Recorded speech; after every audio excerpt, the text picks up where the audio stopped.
হবে তোমাদের, আমি আল্লাহকে ভয় করবা। কেমন ভয় করবা? আল্লাহ বলেন, ইয়া আইয়ুহাল্লাযীনা আমানুত্তাকুল্লাহ হাক্কা তুকাতিহি ওয়া লা তামুতুন্না ইল্লা ওয়া আনতুম মুসলিমুন। আল্লাহ বলে আমি আল্লাহকে ভয় করো, ভয় করার মতো ভয় করো। সুবহানাল্লাহ। মুসলমান না হয়ে মৃত্যুবরণ করো না।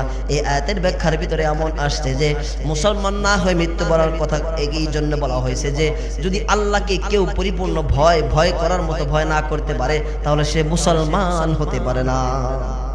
যদি আল্লাহকে ভয় করার মতো কেউ না করতে পারে সে কখনো মুসলমান হতে পারে না। এই জন্য আল্লাহ বলছে ভয় করার মতো ভয় করো আমি আল্লাহকে। যদি না করো তাহলে মুসলমান থাকবা না, মুসলমান না হয়ে মৃত্যুবরণ করবা, বেঈমান হয়ে মৃত্যুবরণ করবে। এই জন্য আল্লাহ বলেন ভয় করার মতো ভয় করো।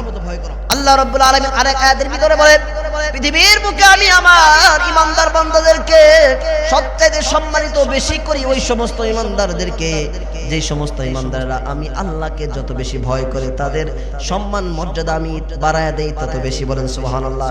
আল্লাহ ডাক দিয়ে বলে, ইন্না আকরামাকুম ইনদাল্লাহি আতকাকুম। আল্লাহ বলে দুনিয়ার ঈমানদাররা শুনো, তোমরা আমি আল্লাহকে যত বেশি ভয় করবা আমি আল্লাহ তোমাদের মান মর্যাদা সম্মান তত বেশি বাড়ায় দেব। বলেন সুবহানাল্লাহ। বলেন 5 ওয়াক্ত নামাজের সময় আজান হলে যে সমস্ত মুসল্লিরা আল্লাহর ভয়ে নামাজে আসে এই সমাজে তাদের চেয়ে সম্মানিত ব্যক্তি আরো আছে। যদিও নেতাকে মানুষ সম্মান করে সালাম দেয়, স্যালুট জানায়, যদি জিজ্ঞাসা করা হয় গোপনে কেন তুমি তাকে এত সম্মান করো, ডাক দে বলে ভাই তারে সম্মান না করে তো উপায় নাই, যদি সম্মান না করি চটকানা লাগাইতে পারে একটা। এত বড় বিএনপির নেতা, আওয়ামী লীগের নেতা, জামাত ইসলামের নেতা, তার যে সম্মান না করি আমার এলাকায় থাকা যাবে না। তার সম্মান করে কেন? ভয়ে। আর যদি বলে এই যে মুরব্বী নিরীহ মানুষ, তার টাকা নাই, পয়সা নাই, বাড়ি ঘর নাই, কিচ্ছু নাই, তারে কেন সালাম দিলে, তারে কেন সম্মান করে কথা বলো, তারে কেন গালি দাও না? বলে ইনি হলো আল্লাহর প্রিয় বান্দা, আল্লাহকে ভয় করে 5 ওয়াক্ত নামাজ পড়ে সত্যের উপর চলে, এই জন্য তাকে স্পেশাল ভালোবাসা আমার পক্ষ দিয়ে। কথা বলেন ঠিক কিনা? যারা আল্লাহর গোলামি করে আল্লাহ তার মর্যাদা বাড়িয়ে দেয়।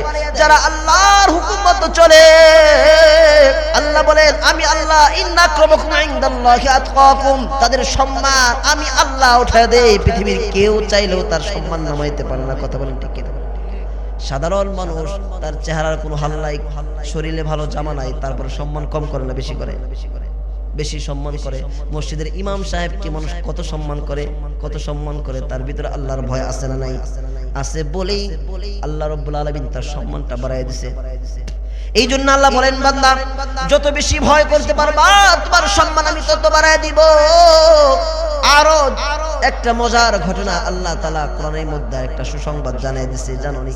এ বান্দা যদি আমি আল্লাহকে ভয় করো তোমার মর্যাদা কত বেশি জানোনি?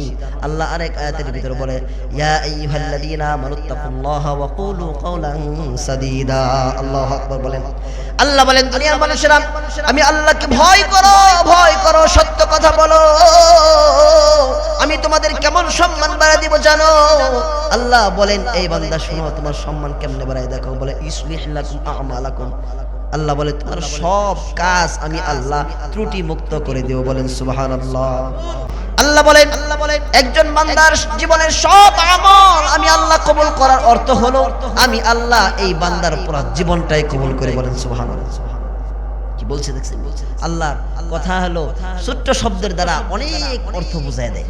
আল্লাহ বলেন ইসলিহ লাকুম আমালাকুম, তার পুরা আমল সব কাজ আমি আল্লাহ কবুল করে নেই।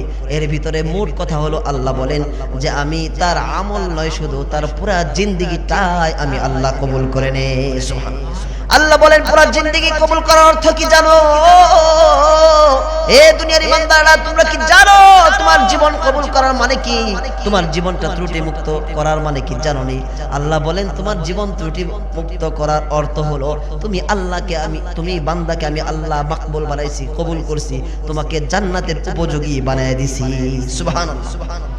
আরো সুসংবাদ আল্লাহ দেয়, শুধু তাই নয় ওয়ায়াগফির লাকুম যুনুবাকুম।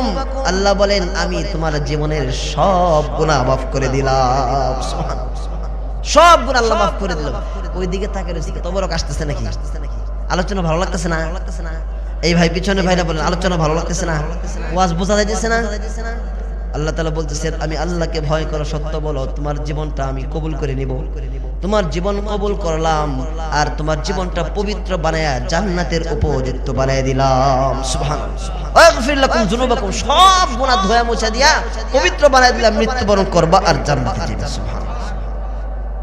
এরপর আসেন আল্লাহ বলতেছেন আমি আল্লাহকে ইত্তাকুল্লাহ, ভয় করো, ভয় করলে আমি আল্লাহ তোমাদের সম্মান বাড়াইয়া দিব। বলেন আমাদের চাইতে সাহাবীদের সম্মান বেশি না কম? সাহাবায়ে কেরামের ইজ্জত সম্মান মর্যাদা আমাদের চেয়ে কম না বেশি?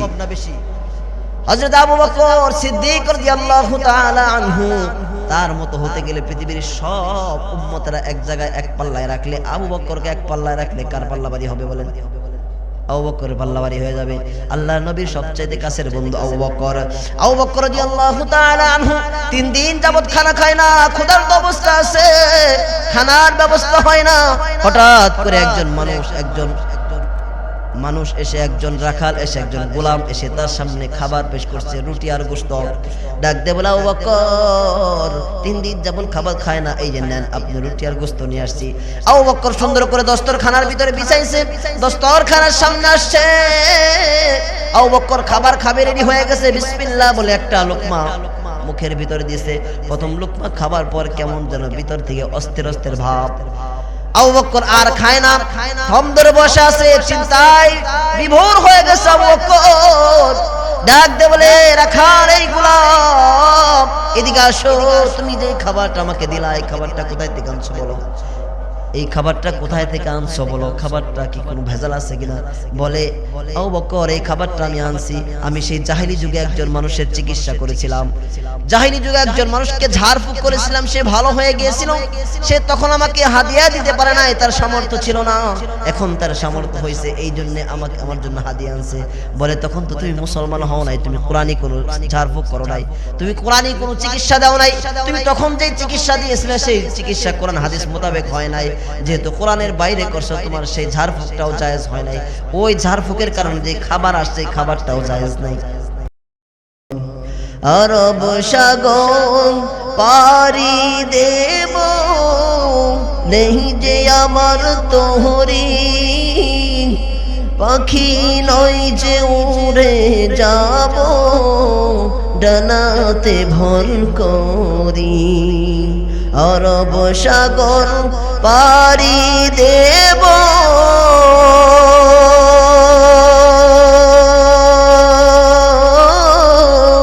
নেই যে আমার তোহরি, পাখি নয় যে উড়ে যাব ডানাতে ভর করি। আমার আশায় আছে সম্বল নাই, আশায় আছে সম্বল নাই, করি কি উপায়? মনে বড় আশা ছিল যাব মদিনায়, মনে বড় আশা ছিল যাব মদিনায়। সকলে পড়ি মারহাবা। আলহামদুলিল্লাহ। সুদামপাড়া আল ফালাহ ইসলামী যুব সংগঠনের উদ্যোগে আয়োজিত আজকে ইসলামী মহাসম্মেলনের সম্মানিত সভাপতি, আজকে মাহফিলের প্রধান আলোচক আমার শ্রদ্ধাভাজন বড় ভাই হযরত মাওলানা আরিফুল ইসলাম চান্দকি সাহেব দামাত বরকাতুহুমুল আলিয়া, আমার আগে আলোচনা করেছিলেন আপনাদের সকলেই শ্রদ্ধাভাজন ব্যক্তি, সকলেই মহব্বতের একজন মানুষ, অত্র এই মসজিদের ইমাম ও খতিব, বিশিষ্ট আলেমে দ্বীন, বিশিষ্ট আলোচক, বিশিষ্ট মিডিয়া ব্যক্তিত্ব, ইতিমধ্যেই সারা বাংলায় যার সুনাম সুখ্যাতি ছড়িয়ে পড়েছে, আমার অত্যন্ত কাছের এবং বন্ধুবর। আমরা একই সাথে হেফজ করেছি, কোরআনুল কারীমের হেফজ যখন করতাম একই সাথে একই মাদ্রাসায় পড়তাম। হযরত মাওলানা মুফতি সোহাইবুর রহমান হামিদি সাহেব দামাত বরকাতুহুমুল আলিয়া, তার পূর্বে আলোচনা করেছেন আমার অত্যন্ত স্নেহধন্য ছোট ভাই হযরত মাওলানা রেজাউল করিম নাগরপুরি সাহেব দামাত বরকাতুহুমুল আলিয়া সহ আরো যারা আলোচনা করেছেন এবং উপস্থিত আছেন মুআজ্জাজ মুকাররম হযরত উলামা ইকরাম, সামনে উপবিষ্ট আছেন আমার অত্যন্ত শ্রদ্ধাভাজন মুরব্বিয়ানে ইকরাম, আমার সমবয়স্ক বন্ধুরা, ছোট কচি কাঁচা মাসুম বাচ্চারা, পর্দার অন্তরার আমার দিনদার মা বোনেরা, মহিলারা আছে মাশাআল্লাহ মাশাআল্লাহ। আল্লাহ রাব্বুল আলামিনের দরবারে লাখ কোটি শুকর ও সুজুদের হাদিয়া পেশ করি, যিনি আমাদেরকে ফিতনার যুগ ফাসাদের যুগে সকল প্রকার ফিতনা ফাসাদ থেকে আমাদেরকে হেফাজত করেন। আল্লাহ রাব্বুল আলামিন পৃথিবীর শ্রেষ্ঠ মজলিস, শ্রেষ্ঠ জায়গা কোরআন এবং হাদিসের মজলিসে আসার বসার কিছু কথা শোনা এবং বলার তৌফিক দান করেছেন। এই জন্যে উচ্চ আওয়াজে দিল থেকে আবেগ ভরা কণ্ঠে, ভালোবাসার কণ্ঠে উচ্চ আওয়াজে পড়ি আলহামদুলিল্লাহ। মাশাআল্লাহ। পিছন থেকে একটু সাউন্ড কম, আরেকবার বলি আলহামদুলিল্লাহ। আমি যখন আসতেছিলাম তখন আমার বন্ধুবর সোহেব রহমান হামিদি সাহেব যে তাকবীর দিতেছিলেন, আওয়াজ শুনে আমার মন ভরে গেছে। বুঝলাম না এখানে যারা আসে তারা জোশের সাথে আছে এবং আগ্রহ নিয়ে আলোচনা শুনতেছে। এখানে যারা আছেন তারা অরিজিনালি মুসলিম। কি বলেন? আল্লাহ তাআলা সবাইকে কবুল করে বলা আমিন। আমি আল্লাহর কাছে দোয়া করি শুরুতেই যে আপনাদের এলাকার যে আমি শুনলাম ছোট ছোট বাচ্চাদের উদ্যোগে আয়োজিত, এটা আমি শোনার পরে আমার এত ভালো লাগছে যে দেখেন প্রতিটা গ্রামগঞ্জের বাচ্চারা গান বাজনার আয়োজন করে থাকে, কেউ তাদেরকে বাধা দিতে পারে না। কোনো বাবা মাও এমন নাই যে সন্তানদেরকে একটু ভালো উদ্যোগ নেওয়াবে, ভালো কোনো পরামর্শ দিবে, এরকমও নাই। কিন্তু আপনাদের এই মহল্লার এই সমাজের বাচ্চাগুলো গানের জন্য বক্স ভাড়া করছিল, সেখান থেকে আল্লাহ তাআলা কিভাবে তাদেরকে ভালোবেসে কুদরতি ভাবে তাদেরকে সেখান থেকে ফিরিয়ে রেখে কোরআন হাদিসের মাহফিল আয়োজন করছে। এটা কি সাধারণ কথা?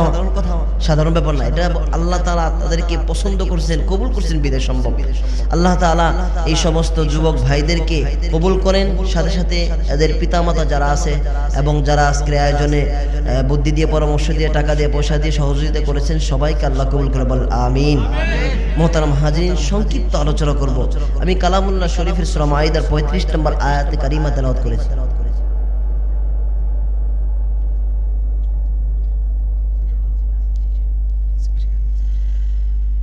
তো আমি যে আয়াতে কারিমা তেলাওয়াত করেছি আল্লাহর নবীর হাদিস থেকে একটু হাদিসের অংশ বিশেষ তেলাওয়াত করেছি। আমি এর উপরেই সংক্ষিপ্তভাবে আলোচনা করব ইনশাআল্লাহ। সবাই মনোযোগ করবেন ইনশাআল্লাহ। আমরা ভিতরে যারা আছি আমরা মেহেরবানি করে বসে যাই, বাইরে যারা আছি মেহেরবানি করে চলে আসি। আমাদের এখানে তবরকের যে সিস্টেম, ওই গেটে দাঁড়ানো হবে, এখান থেকে যারা বের হবে তাদেরকে দেওয়া হবে, তাই না? এটাই তো সিস্টেম। বাইরে থেকে কিন্তু ঢোকা যাবে না। আমরা এখানে যারা আসবো তারাই তবরক নিব এবং তারাই শেষ মোনাজাত দিয়ে নিজের গুনাহকে একেবারে ঝরিয়ে পবিত্র হয়ে বের হতে পারবে। কথা বলেন ঠিক কিনা? মোহতারাম হাজির, ভূমিকায় বলি, এই যে এখানে শীতের ভিতরে কষ্ট করে বসছি, আমাদের লাভ না লস? আমরা নগদে বিশ্বাসী, বাকিতে বিশ্বাসী না, তাই না? আল্লাহ নবী সাল্লাল্লাহু আলাইহি ওয়াসাল্লাম এই মজলিসের অনেক ফাজাইল বর্ণনা করেছেন। আল্লাহ নবী সাল্লাল্লাহু আলাইহি ওয়াসাল্লাম বলে, আমার যে উম্মতটা কোরআন এবং হাদিসের মজলিসে যাওয়ার জন্য ঘর থেকে বের হয়, প্রথম কদম উঁচা করে, আল্লাহর নবী বলেন যখন এই উম্মতটা গিয়ে কোরআন হাদিসের মজলিসে বসে মনোযোগ সহকারে কোরআনের আলোচনা শুনে আমলের নিয়তে, আল্লাহর নবী বলেন আমার এই উম্মতটার নাম জাহান্নামীদের খাতায় থেকে কেটে দিয়ে জান্নাতীদের খাতায় লিখে দেওয়া হবে।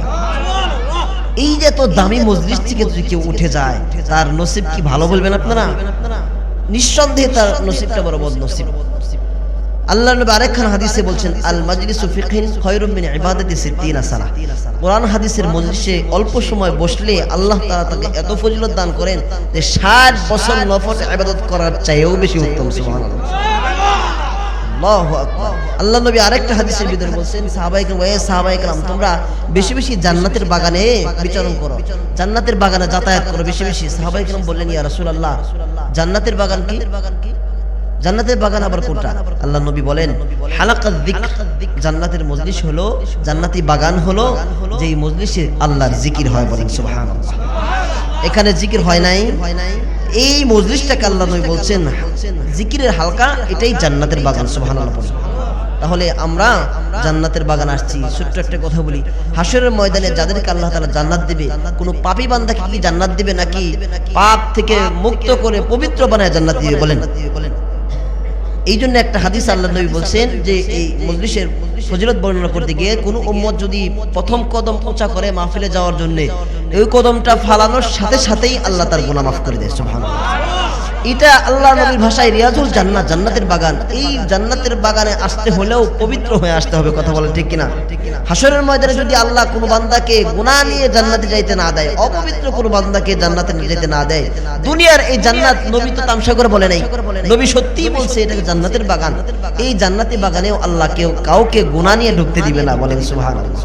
গুনাহ মুক্ত করে দিছে, যা গুনাহ ছিল মুনাজাত শেষে সব আল্লাহ পরিষ্কার করে দিবে। এটাকে আমাদের লাভ হইতেছে না লস হইতেছে? আমাদের গুনাহ মোচন করা দরকার নাকি গুনাহ আরো ভিতরে ঢোকানো দরকার? মোচন করা দরকার। গুনাহ নিয়ে কেউ জান্নাতে যেতে পারবে না। এই জন্য এই মজলিসে আসতে আমাদের লাভ না, আমাদের আরো আগ্রহ বেড়ে গেল। মুহতারাম হাজিরিন, যে আলোচনা আমি করতে চাচ্ছি সেটা হলো আল্লাহ রাব্বুল আলামিন এক শ্রেণীর মানুষদেরকে সফলতা ঘোষণা করছেন যে দুনিয়া এবং আখিরাতে এই শ্রেণীর মানুষটা হলো সফলতা। আমরা এখানে যারা আছে এই একটু এদিকে মনোযোগ দিতে হবে। পোলাপান দুষ্টামি করো না, বুঝেন? হ্যাঁ, আমরা কি সফলতা হতে চাই না ব্যর্থ হতে চাই? দুনিয়ার জিন্দেগিতেও কেউ ব্যর্থ হতে চাই না এবং আখিরাতের ময়দানে তো আরো চাই না। কথা বলেন ঠিক কিনা? আমরা দুনিয়া এবং আখিরাতে সফলতা চাই, তাই না ভাই? সবাই চাই। আল্লাহ তাআলা এই আয়াতের ভিতরে সফলতা অর্জনকারীদের আলোচনাই করতেছেন। তো শুরুতেই অল্প সময়ের ভিতরে একটা বিষয় ভূমিকাতেই বলি যে পৃথিবীতে দুই শ্রেণীর মানুষ আছে। এক শ্রেণীর মানুষ হলো দুনিয়াদার, আরেক শ্রেণীর হলো দিনদার। বলেন কি? এক নম্বর হলো দুনিয়াদার, আরেক শ্রেণীর মানুষ দিনদার। দুনিয়াদারদের পরিচয় হলো তাদের জীবন শুধু দুনিয়া দুনিয়া দুনিয়া। দুনিয়ায় কিভাবে সফলতা অর্জন করা যায়, দুনিয়ায় কিভাবে বেটাগিরি হওয়া যায়, দুনিয়ায় কিভাবে রাজত্ব পাওয়া যায়, কিভাবে বাড়ি গাড়ি করা যায়, কিভাবে সন্তানদেরকে দুনিয়ায় প্রতিষ্ঠিত করা যায়, কিভাবে সমাজের মাথা হওয়া যায়, কিভাবে এলাকার মাথা হওয়া যায়, কিভাবে নেতা হওয়া যায়, কিভাবে দায়িত্বশীল হওয়া যায়, টাকাওয়ালা হওয়া যায়, এই ধ্যান ধারণা আছে। এখনো গুনাহের কাজে আছে, এখনো চা খাইতেছে, গল্প করতেছে, টিভি দেখতেছে, মিথ্যা বলতেছে, চুগলখড়ি গীবত করতেছে। আল্লাহ বলেন এরা ইমানদার না। যারা ইমানদার তাদেরকে বাচ্চা বাচ্চা ধইরা আলোর পথে আমি আল্লাহ নিয়ে আসছি। সুবহানাল্লাহ।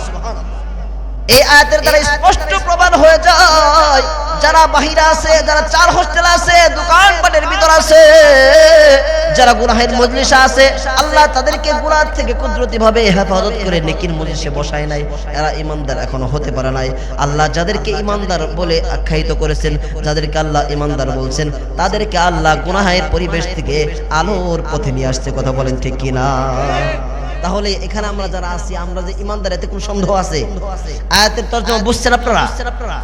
আল্লাহ তাআলা বলেন আমি ইমানদারদের অভিভাবক হয়ে প্রথম কাজ করব, তাদেরকে আমরা গুনাহের পরিবেশ থেকে আমি আল্লাহ, মন্দ কাজ থেকে আমি আল্লাহ ধরে ধরে কুদরতি ভাবে আমি নেকির পরিবেশে, নেকির জায়গায় জান্নাতি বাগানে বসায় দেব। এটা হলো সর্বপ্রথম। তাহলে আমরা যে ইমানদার, এই জন্যই আল্লাহ আমাদেরকে নেকির মজলিসে বসাইছে। কথা বলেন ঠিক কিনা? এরপর আসেন ইমানদারদের ফজিলত আল্লাহ কি বলে কোরআনের ভিতরে জানাই দিয়েছে। দুনিয়ার ইমানদার যারা হইবা, আমি আল্লাহ রাব্বুল আলামিনকে যারা রব বলে স্বীকার করবা, আমি আল্লাহর উপর যারা ঈমান আনবা, তাদের সবচেয়ে বড় ফজিলত আল্লাহ রাব্বুল আলামিন কালামুল্লাহ শরীফের 16 নম্বর পারা 3 নম্বর পৃষ্ঠায় জানিয়ে দেয়, ইন্নাল্লাযীনা আমানু ওয়া আমিলুস সলিহাতি কানাত লাহুম জান্নাতুল ফিরদাউসি নুজুলা। আল্লাহু আকবার। আল্লাহ বলেন দুনিয়ার ইমানদাররা যারা আমি আল্লাহর উপর ঈমান আনবা, আমি আল্লাহর কথা মতো, হুকুম আহকাম মতো জীবন যাপন করবা, আমি আল্লাহ রাব্বুল আলামিন ঘোষণা করে দিলাম তোমাদেরকে আমি হাসরের ময়দানে কিয়ামতের দিন সাধারণ কোনো পুরস্কার দান করব না। পৃথিবীর সকল মানুষদেরকে যে উপহার আর হাদিয়া আর পুরস্কার দান করব, তার চাইতে পাক্কা ইমানদারদেরকে আমি সব চাইতে বড় পুরস্কার দান করব, সেটার নাম হলো জান্নাতুল ফিরদাউস। আল্লাহর নবী বলেন এ উম্মতেরা শুনো, যখন আল্লাহর কাছে জান্নাতের কামনা করবা, তখন তোমরা ছোট বড় কোনো জান্নাত চাইও না। আল্লাহর কাছে জান্নাত চাইলে জান্নাতুল ফেরদাউসটাই চাইবা, কারণ আল্লাহ যে সাজায় গোছায় সুন্দর জান্নাত বানাইছে, সব চাইতে মর্যাদাবান, সুন্দর আর দামি জান্নাতের নাম হলো জান্নাতুল ফেরদাউস। সুবহানাল্লাহ। আল্লাহ বলেন ইমানদার যারা, তাদেরকে আমি আল্লাহ সাধারণ কোনো পুরস্কার দান করব না, সাধারণ কোনো সম্মান দিব না। হাসরের ময়দানে আমার কাছে সবচাইতে দামি যে সম্মানের জায়গা জান্নাতের ভিতরে, ছোট বড় জান্নাত না, বড় জান্নাত জান্নাতুল ফিরদাউসে আমি ইমানদারদের জায়গা বানিয়ে দিব। সুবহানাল্লাহ। তাহলে আমরা এখানে যারা আছি ইমানদার না বেঈমান? বলেন ইমানদার কিনা? বলেন সবাই, বলেন ইমানদার না বেঈমান? সবাই ইমানদার। এখন আসেন ওয়াজ আমাদের জন্য। আল্লাহ ডাক দিয়ে বলে এই সুদাপাড়ার মানুষেরা শুনো, সকল শ্রেণীর মানুষেরা শুনো, কারণ তোমরা সবাই ইমানদার হয়ে গেছো, তোমরা ইমানদার, আমি আল্লাহ তোমাদের অভিভাবক। এখন বয়ান শোনো, তোমাদেরকে আমি বলতেছি, অন্য কারণে না। যারা আশেপাশে বসে আছে, আশেপাশে ঘুরতেছে, আল্লাহ তাদেরকে বলে নাই যেহেতু আমরা এখানে আসছি, এখানে বসতে পারছি, আল্লাহ আমাদের আনছে, আমরা ইমানদার। আমাদেরকে আল্লাহ বলেন শুনে নাও, ইয়া আইয়ুহাল্লাযীনা আমানুত্তাকুল্লাহ, তোমরা যদি দুনিয়া এবং আখিরাতে সফলতা অর্জন করতে চাও, তাহলে ঈমান তো এনেছো মাশাআল্লাহ। এরপরে যে প্রথম কাজ তোমাদের হবে, প্রথম যেই কাজটা তোমাদের করতে হবে সেটা হলো ইত্তাকুল্লাহ। আল্লাহু আকবার। আল্লাহ বলে ইত্তাকুল্লাহ, প্রথম নাম্বার কাজ হবে তোমাদের আমি আল্লাহকে ভয় করবা। কেমন ভয় করবা? আল্লাহ বলেন ইয়া আইয়ুহাল্লাযীনা আমানুত্তাকুল্লাহ হাক্কা তুকাতিহি ওয়া লা তামুতুন্না ইল্লা ওয়া আনতুম মুসলিমুন। আল্লাহ বলে আমি আল্লাহকে ভয় করো, ভয় করার মতো ভয় করো। সুবহানাল্লাহ। মুসলমান না হয়ে মৃত্যুবরণ করো না। এই আয়াতের ব্যাখ্যার ভিতরে এমন আসছে যে মুসলমান না হয়ে মৃত্যুবরণের কথা এই জন্য বলা হয়েছে যে যদি আল্লাহকে কেউ পরিপূর্ণ ভয় করার মতো ভয় না করতে পারে তাহলে সে মুসলমান হতে পারে না। যদি আল্লাহকে ভয় করার মতো কেউ না করতে পারে সে কখনো মুসলমান হতে পারে না। এই জন্য আল্লাহ বলছে ভয় করার মতো ভয় করো আমি আল্লাহকে। যদি না করো তাহলে মুসলমান থাকবা না, মুসলমান না হয়ে মৃত্যুবরণ করবা, বেঈমান হয়ে মৃত্যুবরণ করবে। এই জন্য আল্লাহ বলেন ভয় করার মতো ভয় করো। আল্লাহ রাব্বুল আলামিন আরেক আয়াতের ভিতরে বলেন পৃথিবীর বুকে আমি আমার ঈমানদার বান্দাদেরকে সবচেয়ে সম্মানিত বেশি করি ওই সমস্ত ঈমানদারদেরকে যে সমস্ত ঈমানদাররা আমি আল্লাহকে যত বেশি ভয় করে তাদের সম্মান মর্যাদা আমি বাড়ায়া দেই তত বেশি। বলেন সুবহানাল্লাহ। আল্লাহ ডাক দিয়ে বলে ইন্না আকরামাকুম ইনদাল্লাহি আতকাকুম। আল্লাহ বলে দুনিয়ার ঈমানদাররা শুনো, তোমরা আমি আল্লাহকে যত বেশি ভয় করবা আমি আল্লাহ তোমাদের মান মর্যাদা সম্মান তত বেশি বাড়ায় দেব। বলেন সুবহানাল্লাহ। বলেন 5 ওয়াক্ত নামাজের সময় আজান হলে যে সমস্ত মুসল্লিরা আল্লাহর ভয়ে নামাজে আসে এই সমাজে তাদের চেয়ে সম্মানিত ব্যক্তি আরো আছে। যদিও নেতাকে মানুষ সম্মান করে সালাম দেয়, স্যালুট জানায়, যদি জিজ্ঞাসা করা হয় গোপনে কেন তুমি তাকে এত সম্মান করো, ডাক দে বলে ভাই তারে সম্মান না করে তো উপায় নাই। যদি সম্মান না করি চটকানা লাগাইতে পারে একটা এত বড় বিএনপির নেতা, আওয়ামী লীগের নেতা, জামাত ইসলামের নেতা, তার যদি সম্মান না করি আমার এলাকায় থাকা যাবে না। তার সম্মান করে কেন? ভয়ে। আর যদি বলে এই যে মুরব্বী নিরীহ মানুষ, তার টাকা নাই, পয়সা নাই, বাড়ি ঘর নাই, কিচ্ছু নাই, তারে কেন সালাম দিলে, তারে কেন সম্মান করে কথা বলো, তারে কেন গালি দাও না? বলে ইনি হলো আল্লাহর প্রিয় বান্দা, আল্লাহকে ভয় করে 5 ওয়াক্ত নামাজ পড়ে সত্যের উপর চলে, এই জন্য তাকে স্পেশাল ভালোবাসা আমার পক্ষ দিয়ে। কথা বলেন ঠিক কিনা? যারা আল্লাহর গোলামি করে আল্লাহ তার মর্যাদা বাড়িয়ে দেয়। যারা আল্লাহর হুকুম মতো চলে আল্লাহ বলেন আমি আল্লাহ ইন্না আক্রামাকুম ইনদাল্লাহি আতকাকুম, তাদের সম্মান আমি আল্লাহ উঠায় দেই। পৃথিবীর কেউ চাইলেও তার সম্মান নামাইতে পারে না। কথা বলেন ঠিক কিনা? সাধারণ মানুষ তার চেহারার কোনো হাল নাই, শরীরে ভালো জামা নাই, তারপর সম্মান কম করে না বেশি করে, বেশি সম্মান করে। মসজিদের ইমাম সাহেবকে মানুষ কত সম্মান করে, তার ভিতরে আল্লাহর ভয় আছে না নাই? আছে বলেই আল্লাহ রাব্বুল আলামিন তার সম্মানটা বাড়ায় দিয়েছে। এই জন্য আল্লাহ বলেন বান্দা যত বেশি ভয় করতে পারবা তোমার সম্মান আমি তত বাড়ায় দিব। আরো একটা মজার ঘটনা আল্লাহ তাআলা কোরআনের মধ্যে একটা সুসংবাদ জানিয়ে দিয়েছে, জানোনি? এ বান্দা যদি আমি আল্লাহকে ভয় করো তোমার মর্যাদা কত বেশি জানোনি? আল্লাহ আরেক আয়াতের ভিতরে বলে ইয়া আইয়ুহাল্লাযীনা আমানুত্তাকুল্লাহা ওয়া কুলু কাওলান সাদীদা। আল্লাহু আকবার। বলেন আল্লাহ বলেন দুনিয়ার মানুষেরা আমি আল্লাহকে ভয় করো, সত্য কথা বলো, আমি তোমাদের কেমন সম্মান বাড়ায় দিব জানো? আল্লাহ বলেন এই বান্দা শুনো তোমার সম্মান কেমনে বাড়ায় দেখো। বলে ইসলিহ লাকুম আমালাকুম। আল্লাহ বলে তোমার সব কাজ আমি আল্লাহ ত্রুটি মুক্ত করে দেব। বলেন সুবহানাল্লাহ। এই কাজের ভিতরে হলো আল্লাহর যে ইবাদত, আল্লাহর হুকুম আহকাম যে মানি আমরা, যত কাজই আমরা করি না কেন আমাদের প্রতিটা কাজ আল্লাহ তাআলা ভুল মুক্ত করে দেয়, ত্রুটি মুক্ত করে স্বচ্ছ বানিয়ে দেয়। বলেন সুবহানাল্লাহ। এখানে লম্বা আলোচনা, আধা ঘন্টা সময় লাগবে শুধু এইটুকু আলোচনা করতে গিয়ে, ব্যাখ্যা করতে গিয়ে। আমি স্পষ্টভাবে আপনাদেরকে ছোট্ট করে বোঝায় দেই, সেটা হলো ইসলিহ লাকুম আমালাকুম। আমাল এটা হলো বহুবচন। যত আমল করবে, যত কাজ করবে, সব কাজ আল্লাহ ভুল ত্রুটি মুক্ত বানায় দিবে। সুবহানাল্লাহ। ত্রুটি মুক্ত হওয়ার মানেই আল্লাহ কবুল করে নেবে, মাকবুল বানিয়ে নেবে। বলেন সুবহানাল্লাহ। আল্লাহ বলেন একজন বান্দার জীবনের সব আমল আমি আল্লাহ কবুল করার অর্থ হলো আমি আল্লাহ এই বান্দার পুরো জীবনটাই কবুল করে। বলেন সুবহানাল্লাহ। কি বলছে দেখছেন? আল্লাহর কথা হলো ছোট্ট শব্দের দ্বারা অনেক অর্থ বোঝায় দেয়। আল্লাহ বলেন ইসলিহ লাকুম আমালাকুম, তার পুরা আমল সব কাজ আমি আল্লাহ কবুল করে নেই। এর ভিতরে মোট কথা হলো আল্লাহ বলেন যে আমি তার আমল নয় শুধু তার পুরা জিন্দেগিটাই আমি আল্লাহ কবুল করে নেই। সুবহানাল্লাহ। আল্লাহ বলেন পুরো জিন্দেগি কবুল করার অর্থ কি জানো?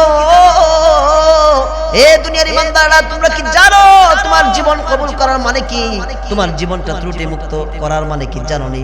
আল্লাহ বলেন তোমার জীবন ত্রুটি মুক্ত করার অর্থ হলো তুমি বান্দাকে আমি আল্লাহ মাকবুল বানাইছি, কবুল করছি, তোমাকে জান্নাতের উপযোগী বানায় দিছি।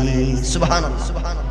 আরো সুসংবাদ আল্লাহ দেয়, শুধু তাই নয় ওয়ায়াগফির লাকুম যুনুবাকুম, আল্লাহ বলেন আমি তোমার জীবনের সব গুনাহ মাফ করে দিলাম। সুবহানাল্লাহ, সব গুনাহ আল্লাহ মাফ করে দিলাম। ওইদিকে তাকিয়ে রয়েছে, তবরক আসতেছে নাকি? আলোচনা ভালো লাগতেছে না? এই ভাই পিছনে ভাইরা বলেন আলোচনা ভালো লাগতেছে না? ওয়াজ বোঝা যাইতেছে না? আল্লাহ তাআলা বলতেছেন আমি আল্লাহকে ভয় করো, সত্য বলো, তোমার জীবনটা আমি কবুল করে নিব। তোমার জীবন কবুল করলাম আর তোমার জীবনটা পবিত্র বানায়া জান্নাতের উপযুক্ত বানায় দিলাম। সুবহানাল্লাহ। ওয়াগফির লাকুম যুনুবাকুম, সব গুনাহ ধোয়া মুছে দিয়া পবিত্র বানায় দিলাম, মৃত্যুবরণ করবা আর জান্নাতে যাবে। সুবহানাল্লাহ। এরপর আসেন আল্লাহ বলতেছেন আমি আল্লাহকে ইত্তাকুল্লাহ, ভয় করো, ভয় করলে আমি আল্লাহ তোমাদের সম্মান বাড়াইয়া দিব। বলেন আমাদের চাইতে সাহাবীদের সম্মান বেশি না কম? সাহাবায়ে কেরামের ইজ্জত সম্মান মর্যাদা আমাদের চেয়ে কম না বেশি?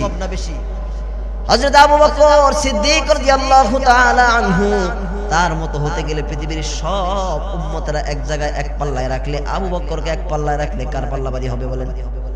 আবু বকরের পাল্লা ভারী হয়ে যাবে। আল্লাহর নবীর সবচেয়ে কাছের বন্ধু আবু বকর রাদিয়াল্লাহু তাআলা আনহু 3 দিন যাবত খানা খায় না, ক্ষুধার্ত অবস্থা আছে, খানার ব্যবস্থা হয় না। হঠাৎ করে একজন মানুষ এসে, একজন রাখাল এসে, একজন গোলাম এসে তার সামনে খাবার পেশ করছে, রুটি আর গোশত। ডাক দিয়ে বলে আবু বকর 3 দিন যেমন খাবার খায় না, এই যে নেন আপনি রুটি আর গোশত নিয়ে আসছি। আবু বকর সুন্দর করে দস্তরখানার ভিতরে বিছাইছে, দস্তরখানার সামনে আসছে, আবু বকর খাবার খাবে রেডি হয়ে গেছে, বিসমিল্লাহ বলে একটা লোকমা মুখের ভিতরে দিয়েছে। প্রথম লোকমা খাবার পর কেমন যেন ভিতর থেকে অস্থির ভাব। আবু বকর আর খায় না, থম ধরে বসে আছে, চিন্তায় বিভোর হয়ে গেছে। আবু বকর ডাক দে বলে রাখাল এই গোলাম এদিকে আসো, তুমি যে খাবারটা আমাকে দিলা এই খাবারটা কোথায় থেকে আনছো বলো? এই খাবারটা কোথায় থেকে আনছো বলো? খাবারটা কি কোনো ভেজাল আছে কিনা? বলে আবু বকর এই খাবারটা আমি আনছি, আমি সেই জাহেলি যুগে একজন মানুষের চিকিৎসা করেছিলাম, জাহেলি যুগে একজন মানুষকে ঝাড়ফুঁক করেছিলাম, সে ভালো হয়ে গিয়েছিল, সে তখন আমাকে হাদিয়া দিতে পারে নাই, তার সামর্থ্য ছিল না, এখন তার সামর্থ্য হয়েছে, এই জন্য আমাকে আমার জন্য হাদিয়া আনছে।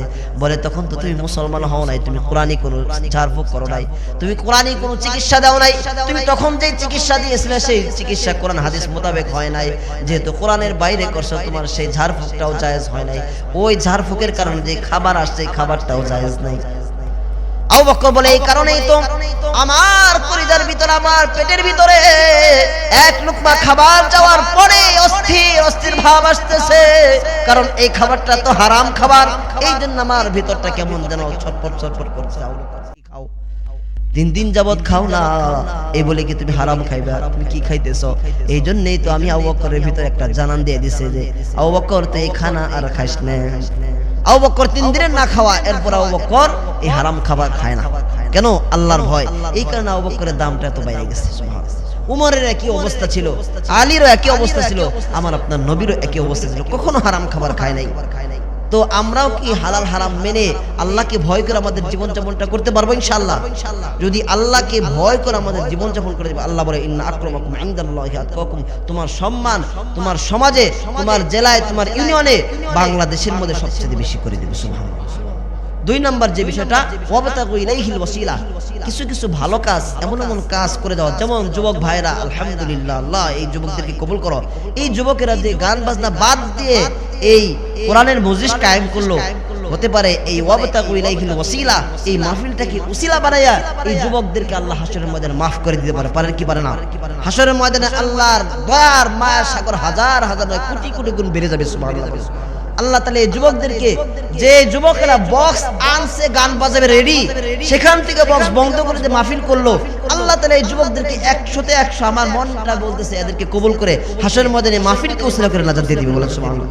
সেই সাথে এই মাহফিলকে কেন্দ্র করে যারা সহযোগিতা করেছে এখনো পর্যন্ত, এই যে মানুষ আমাদের ওইদিকে তো ভালো মাহফিল, এত মানুষ হয় না, বাস্তব কথা, বড় মাহফিলে তো লোক হয় না। এখানে যে মানুষগুলো যেভাবে মনোযোগ সহকারে বসছেন, আলহামদুলিল্লাহ, যে এখানে বসে আছেন, সহযোগিতা করতেছেন, আপনাদেরকেও আল্লাহ তাআলা হতে পারে এই মাহফিলের ওসিলায় ক্ষমা করে দিতে পারে। সুবহানাল্লাহ পড়ে।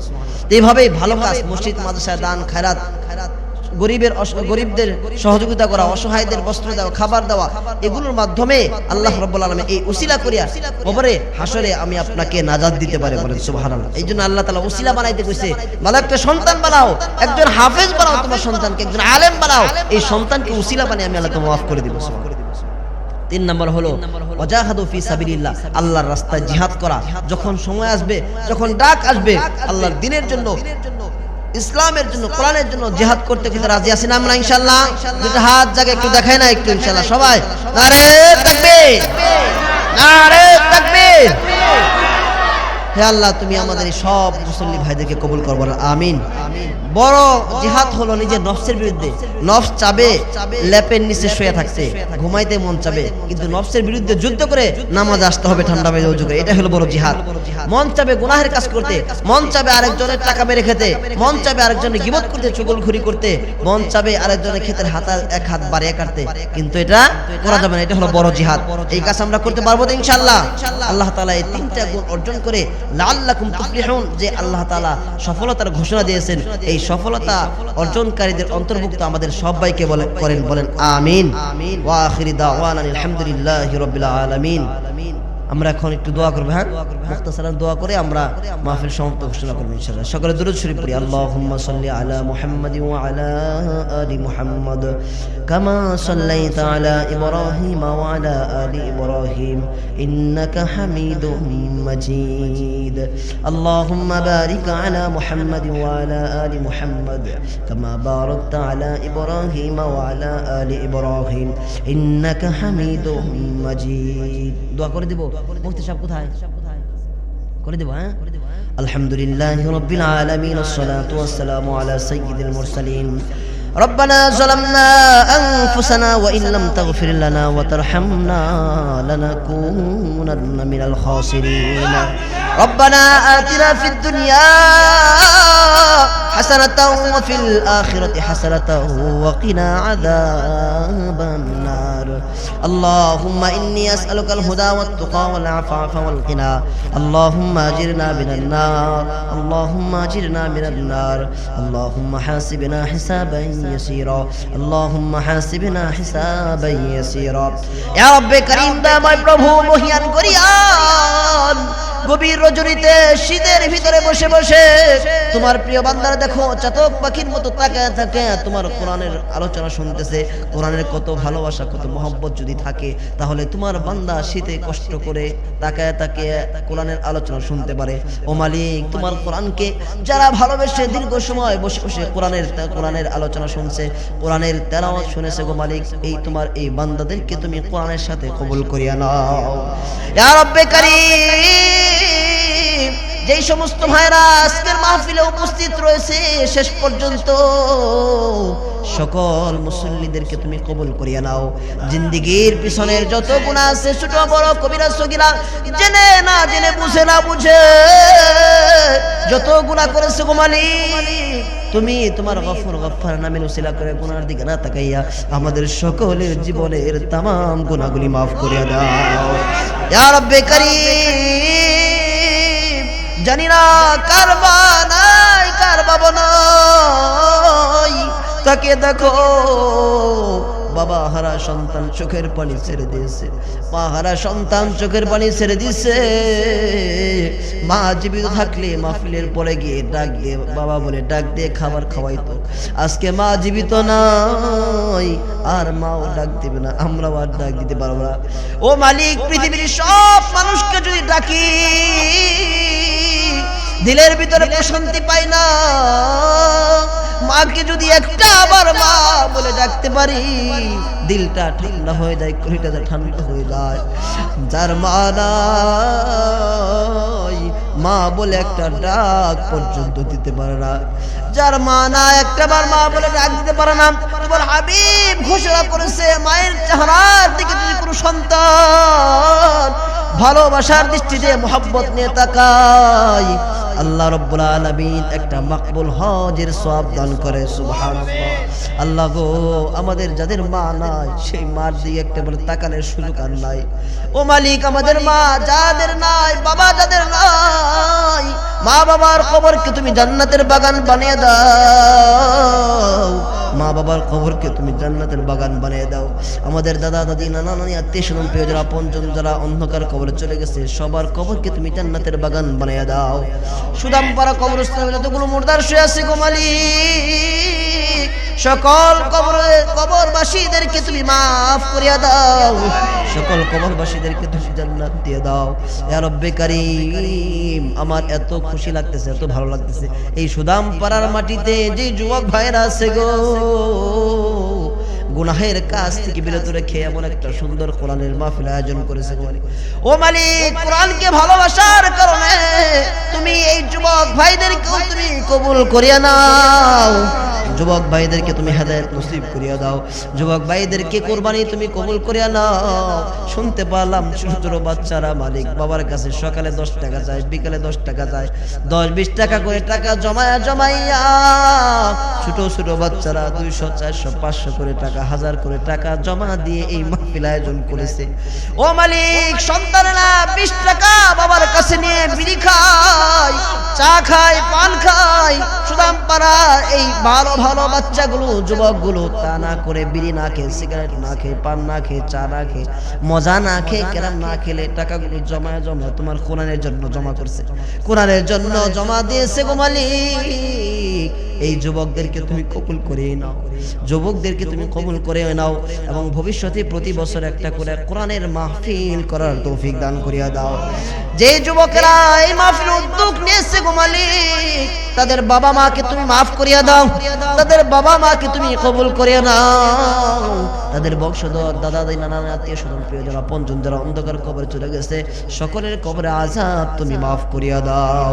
ইয়া রব্বে কারীম, যে মসজিদে বসে বসে ওয়াজ করতেছি, আলোচনা করতেছি, মানে এই মসজিদকে তুমি কবুল করিয়া নাও, এই মসজিদের সকল কমিটিদেরকে কবুল করিয়া নাও, সকল সদস্যদেরকে কবুল করিয়া নাও। এই মসজিদে দেখতে পারতেছি মালিক অনেক কাজ বাকি আছে মালিক, তুমি তোমার গায়বী খাজানা থেকে সরাসরি দিয়ে তুমি এই মসজিদের সকল জরুরত পুরা করিয়া দাও। ইয়া রব্বে কারীম, আজকে মাহফিলের সভাপতি, এই মসজিদের সভাপতি মালিক গো অনেক অসুস্থতার মধ্যে আছে মালিক, তুমি তার নিয়ামতটা পরিবর্তন করে সুস্থতা দান করিয়া দাও। ইয়া রব্বে কারীম, জানি আমি অনেক আগেই শুনেছি সভাপতি দীর্ঘদিন যাবত সভাপতিত্ব করতেছে এবং দিনদার নামাজি গো মালিক, যেরকম ভাবে সে নিজের মনে করে তোমার ঘরটাকে পরিচালনা করতেছে গো মালিক, তুমিও মালিক তোমার ঘরের খাদেম হিসাবে তাকে মাফ করে দিয়ে তুমি সুস্থতা দান করিয়া দাও। ইয়া রব্বে কারীম, সেই সাথে এই সমাজের যারা, এই গ্রামের যারা অসুস্থ আছে তুমি সবাইকে শেফা আজিলা কামিলা নসিব ফরমায়া দাও। ইয়া রব্বে কারীম, আমার বন্ধুবার মুফতি সোহাইবুর রহমান হামিদিকে তুমি কবুল করিয়া নাও।